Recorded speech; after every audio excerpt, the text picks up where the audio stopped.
अगर मैं आपसे कहूं कि दुनिया का सबसे बड़ा गोल्ड इन्वेस्टर कौन है, तो शायद आप कहेंगे रिटेल इन्वेस्टर, ज्वेलरी बायर या गोल्ड ईटीएफ। लेकिन जवाब क्या है? जवाब है सेंट्रल बैंक। और सबसे इंटरेस्टिंग बात यह है कि जब रिटेल इन्वेस्टर गोल्ड गिरने पर पैनिक बाइंग कर रहे हैं, तो दुनिया के कई सेंट्रल बैंक आज भी अपने गोल्ड रिजर्व बढ़ाने की प्लानिंग कर रहे हैं या बढ़ा रहे हैं। यहाँ पर राइटर्स के मुताबिक 2026 के वर्ल्ड काउंसिल, जो वर्ल्ड गोल्ड काउंसिल होता है, उसके सर्वे में 45% सेंट्रल बैंक ने कहा है कि वो अगले 12 महीने में अपनी गोल्ड होल्डिंग बढ़ा सकते हैं। जबकि अगर देखा जाए तो रियलिटी में गोल्ड में सुपर सॉलिड पैनिक मची हुई है और रिटेल इन्वेस्टर त्राहिमाम कर रहा है। जो इंस्टाग्राम पे मुझे फॉलो करते हैं, मैक्सिमम टाइम आ रहा है, सर गोल्ड में क्या करें, सर सिल्वर में क्या करें, यही सवाल आ रहा है। तो सवाल यह है कि आखिर गोल्ड में क्या चल रहा है? क्या बुल मार्केट का द एंड है या सिर्फ करेक्शन है? मतलब हिस्टोरिकल डेटा क्या कहता है? तो सबसे पहले एक मिथ को तोड़ते हैं कि गोल्ड कभी सिर्फ डिमांड और सप्लाई से मूव नहीं करता है। गोल्ड की डायरेक्शन पर सबसे बड़ा इंपैक्ट होता है यूएस डॉलर का, इंटरेस्ट रेट का और इन्वेस्टर के सेंटिमेंट का।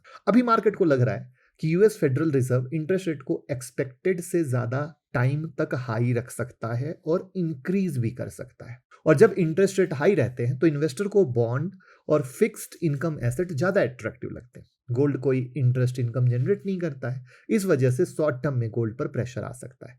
और राइटर्स भी ट्रेंड को हाईलाइट कर रहा है कि हाइयर रेट एक्सपेक्टेशन की वजह से जो गोल्ड ईटीएफ में लोग भर भर के पैसा डाल रहे थे, वो भर भर के पैसा निकाल रहे हैं, क्योंकि सबको क्विक मनी चाहिए। गोल्ड ने क्विक मनी बना के दिया, बट अब उस क्विक मनी की तलाश में जब क्विक मनी नहीं बना तो लोग गिरावट में त्राहिमाम कर रहे हैं, जैसा कि त्राहिमाम क्रिप्टो में भी चल रहा है। क्योंकि क्रिप्टो जब 1.25 लाख गया था तो लोग 4 लाख की बात कर रहे थे और अब हालत बुरी है। अब एक जो डेटा है सब लोग इग्नोर कर रहे हैं, वर्ल्ड गोल्ड काउंसिल के अकॉर्डिंग 2022 में सेंट्रल बैंक ने 1082 टन गोल्ड खरीदा था। ये 1967 के बाद सबसे बड़ा एनुअल परचेज था। उसके बाद भी central bank buying historical standard के हिसाब से काफी स्ट्रांग बनी रही।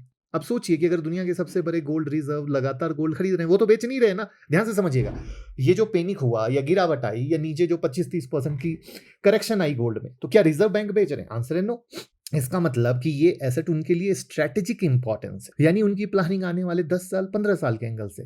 अब यहां पर हम अगर चाइना और दूसरे देश की स्ट्रेटजी पे समझें, तो सिर्फ एक कंट्री नहीं, कई इमर्जिंग इकोनॉमिक्स यानी कंट्री कह लो, रिजर्व को डाइवर्सिफाइड कर रही है। चाइना ने पिछले कुछ सालों में ऑफिशियली भी अपने गोल्ड रिजर्व बढ़ाए, जबकि एनालिस्ट का मानना है कि एक्चुअल होल्डिंग ऑफिशियल फिगर से भी ज्यादा हो सकती है। जो आंकड़े मार्केट में आते हैं वहीं पर, चाहे आप इंडिया देख लो, पोलैंड देख लो, टर्की देख लो, कई सेंट्रल बैंक भी गोल्ड को रिजर्व डाइवर्सिफिकेशन के लिए यूज कर रहे हैं। ये इंपॉर्टेंट इसलिए है क्योंकि central bank usually short term trading नहीं करते। उनका हॉरिजॉन सालों का होता है कि ग्लोबल पॉलिटिक्स क्या चल रहा है।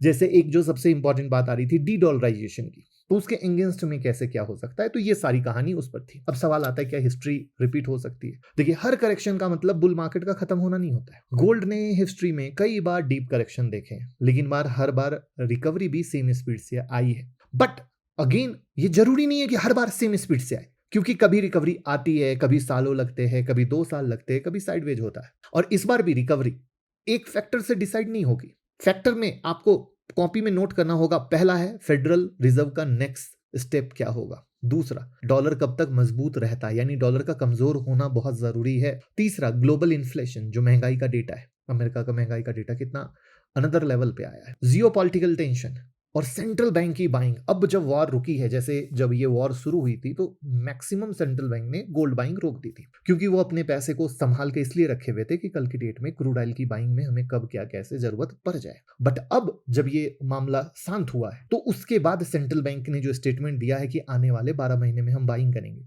वो महीना कब होगा, वो महीना कौन सा होगा जिसको वो पसंद करते हैं। तो एक बार ये चीजों में से 1 बाय 1 ट्रिगर्ड स्टार्ट होगा ना, तो फिर वो लॉन्ग टर्म का डायरेक्शन आएगा। अब सबसे इंपॉर्टेंट, रिटेल इन्वेस्टर, एक्साइटमेंट में कुछ मत खरीदिए।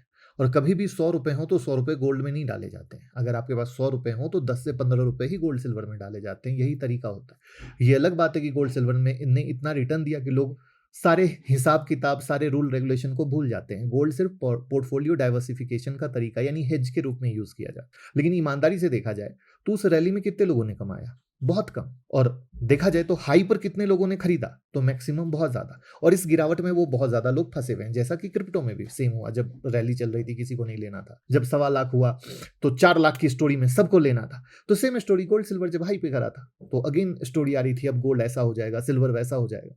तो जब कोई सही इंसान आपको कहता है, जैसे हम लोग उस समय में, आप पुरानी वीडियो देखना, जब मना करते थे तो कहा जाता है मुकुल अग्रवाल बेवकूफ़ है, उसको पता ही नहीं। तो भैया 21 सालों का एक्सपीरियंस है जो देने की कोशिश करते हैं, तो ये शॉर्ट टर्म प्रेशर है। लॉन्ग टर्म की कहानी 5 से 10 साल एज़ इट इज़ है, और आपने सोचा वो अलग कहानी है। गोल्ड सिल्वर कभी भी पोर्टफोलियो डाइवर्सिफिकेशन की पे ही डिपेंड होता है, जहाँ पे 10 से 15% ही डालना चाहिए, ना कि 100 का 100 रुपया ले लेना चाहिए। और कोई भी इंसान शॉर्ट टर्म जैसा कुछ भी सोच रहा है, भैया नमस्ते, शॉर्ट टर्म की कहानी ही इंसान को सबसे ज़्यादा बर्बाद करती है।